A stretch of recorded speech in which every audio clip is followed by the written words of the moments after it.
да. Анан кийин бизде азыр мына интернет ушунчалык бир сонун нерсе, ошол эле учурда ушунчалык бир жаман нерсе. Жаман жагынан пайдалансаң, жаманын аласың, жакшы жагынан пайдалансаң, жакшысын аласың. Ушудан деле ошол моментте сени алаксыта турган нерселерди, сени өстүрө турган, бирок ошо сенин проблемаңа байланыштуу да. Например, иште проблема болсо кандай кылыш керек? Жубайың менен проблема болуп калса кандай болуш керек? Бактка жараша азыр мунун жакшы жагы, эгер силер өзүңөрдү өстүрө турган да адамдар, проблемаңарды чече турган кандай любой вопроско жооп табат да. А бирок ошону кийин өрчүтүп кетиш керек да. Ошо менен алаксыган бойдон эле калып калбай. Себеби баягы копол сөз бар, жашоо бул оюнчук эмес да.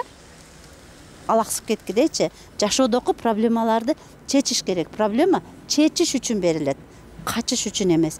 Анан ичкилик, наркомания, дагы башка нерселер бул проблемадан качыш.